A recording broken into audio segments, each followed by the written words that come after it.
Result थोड़ी देर बाद निकलता है, उसी वक्त नहीं। ये जाके बुढ़ापे में पता चलता है जिन्हें औले खाते हो ना, ਉਹਨੂੰ ਫਿਰ ਪਤਾ ਲੱਗਦਾ ਕਿ ਯਾਰ ਕਿੱਡੇ ਕੰਮ ਹੋਣ डे ने। नज़र भी माशाल्लाह ठीक है तो दिमाग भी ठीक है। बिल्कुल। तो सियासत भी जो होती है इसको देर बाद सोचना चाहिए। ये अगर आप वक्ती तौर पे आप डांग टपाऊ काम करेंगे तो फिर आप मार खा जाएंगे। गल समझ आइए कि कोई खुराक का हवाला ही दिया तो फिर समझोगे।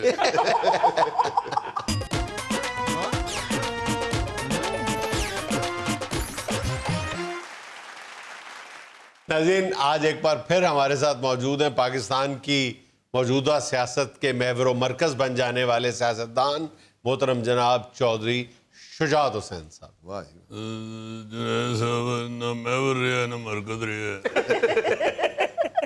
महवर मरकज़ जो जनाब साहब होता है ना, वो पिंडा धुरे नूं कहंदे ने। धुरे नूं टांगे का धुरा नहीं होंदा, वो टांगे का महवर मरकज़ होंदा है। तो इस वक्त जनाब साहब सियासत का धुरा ही टूट गया है, तो महवर मरकज़ गया होना है। भाई ये एवं नहीं लोग कहते कि सियाने की गल सुन लेनी चाहिए। चलो, वैसे मैंने देखा है इस पूरे 1.5-2 माह के दौरान जिस पार्टी ने सबसे ज्यादा बाअसूल सियासत की है ना, वो काफ लीग है। बिल्कुल ठीक गल है। सियासत जुनैद साहब, सियासत के असूल यही होंगे ने।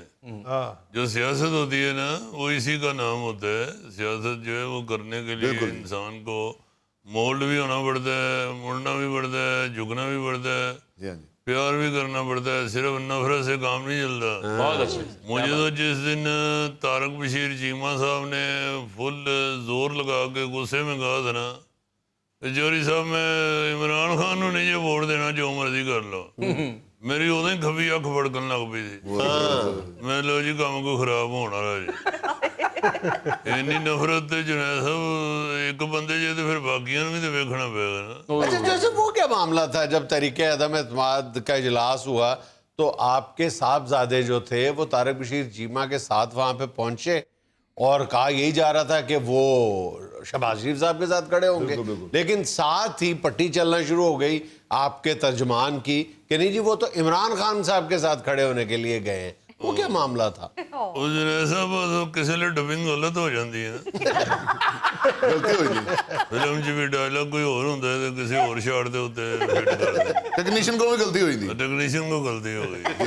वो क्या कहते हैं कि बेटा क्या गया मेरा अपोजिशन के मैदान में, लोगों ने मेरी सियासत में रास्ते बना लिए।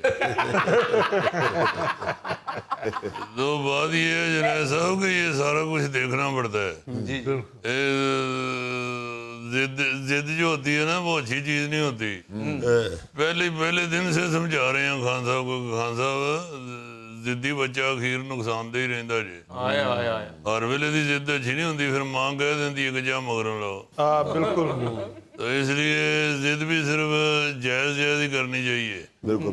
और वही करनी चाहिए जहाँ पता हो कि भाई जिद अगला मान लेगा। तो चौधरी साहब यही बात आप परवेज इलाही साहब को भी समझाएं कि वो भी जिद छोड़ दें। तो नहीं मनी उन्होंने भी हुण वेले फिरन डे न। मैं सवेरे पूछिया कितने जा रहे हो चौधरी साहब, कहते ने गफूरे अन्ने की खबर लैन चले। मैं क्या मेरी मनी होंगी तो इसलिए किसी अखां वाले की खबर लैन च गया। तो बात ये है जुनैद साहब, ये जो होती है ना सियासत, इसमें सियासत नाम ही मान लेने का है। सियासत में जिद जो होती है वो अच्छी नहीं होती। बिल्कुल। और फिर सियासत एक ऐसी चीज है कि वो जितनी मर्जी आप बात को छुपाएं सबको पता चल जाता है। तो इमरान खान साहब ने भी नहीं मानी मेरी, तो देख लें आज मुश्किल में है। अच्छा चौधरी साहब, अगर हमजा शहबाज वजीर आला बन गए तो आप उनको कबूल करेंगे? तो पुत्र जबानी की है तो फिर साढ़े कबूल करन ना की फर्क पैना है। असी कबूल नहीं करांगे तो उन्हें किहड़ा एक लात नाल टुरन लग पैना। बन गया तो बन गया, वो बन गया तो फिर उन्हें कौन डाक सकता। और अगर परवेज इलाही साहब वजीर आला बने तो आपकी दुआओं के साथ ही बनेंगे। वो दुआओं नाल नहीं, पैसे ना बनते वजीर आला। दुआओं किहड़ियां सियासत है। और ਜਿਹੜੇ ਪਾਸੇ ਜਾਣ ਡਈ ਏ ਤੁਹਾਨੂੰ ਨਹੀਂ ਪਤਾ ਬਾਬਾ ਜੀ, ਤੁਹਾਡਾ ਤੇ ਰੋਟੀਆਂ ਵਾਲੇ ਛਾਪੇ ਤੋਂ ਧਿਆਨ ਨਹੀਂ ਨਾ ਉੱਤੇ ਹੁੰਦਾ। ਇਹ ਦੁਨੀਆ ਹੋਰ ਦੀ ਹੋਰ ਕਿਧਰੇ ਦੀ ਕਿਧਰੇ ਨਿਕਲ ਗਈ ਜੀ। बात ये है कि वो ये सियासत में हर चीज जो है ये देखभाल के तो फिर आगे जाना चाहिए। जी जी ये आप मत समझेंगे हमें सब कुछ पता है या हम ही अक्लमंद हैं। दूसरों की सुन के दूसरों को देख के तो फिर आगे बढ़ना चाहिए, फिर बंदा कामयाब होता है। ना जिद्दी बंदा सियासत में कामयाब होता है, ना अकले कुल कामयाब होता है। वाह सियासत में कामयाब होता है जो दूसरों की सुनता भी है और दूसरों की मानता भी है। ਸਿਆਣਿਆਂ ਦੇ ਮੰਨਣ ਨਾਲ ਹੀ ਬਰਕਤ ਆਉਂਦੀ ਹੈ ਚੌਧਰੀ ਸਾਹਿਬ। ਸਿਆਣਿਆਂ ਦਾ ਕਿਹਾ ਤੇ ਚਰਗੇ ਦਾ ਖਾਦਾ ਬਾਅਦ ਦੇ ਚ ਹੀ ਪਤਾ ਚੱਲਦਾ। चरखे दा खादा ਬੰਦਾ ਡਾਂਗ ਫੜ ਲੇ ਤੇ ਮਾਰ ਮਾਰ ਕੇ ਤੇਰਾ ਮੁਹਾਵਰਾ ਸੁਝਾ ਦੇ। ਓਏ ਔਲਿਆਂ ਦਾ ਖਾਦਾ ਭਾਈ, ਚਰਗੇ ਦਾ ਖਾਦਾ, ਜਿਹੜੀ ਡਿਸ਼ ਤੇ ਤੇਰੀ ਦਿਲ ਕਰਨ ਡੇ ਆ ਉਹ ਤੂੰ ਵਿੱਚ ਪਾ ਰਹੀ ਇਹ ਪ੍ਰੋਗਰਾਮ ਮੁੱਕਦਾ ਤੇ ਇਹਨੂੰ ਚਰਗਾ ਖਵਾ ਦਿਓ, ਨਹੀਂ ਤੇ ਪ੍ਰੋਗਰਾਮ ਤੇ ਹੀ ਨਾ ਪਵੇ। शुक्र करे चौधरी साहब उसने चरखे दा खादा कहा है, चरखियां दा खादा नहीं कहा। ਵੈਸੇ ਬਹੁਤ ਅਫਸੋਸ ਹੋਇਆ ਗੋਗਾ ਜੀ, ਇਸ ਲਈ ਤਾਂ ਤੁਸੀਂ ਮੈਨੂੰ ਇਮਰਾਨ ਖਾਨ ਹੀ ਲੱਗੇ ਹੋ। ਆਪਣੀ ਮਰਜ਼ੀ ਕਰ ਲਈ ਜੇ।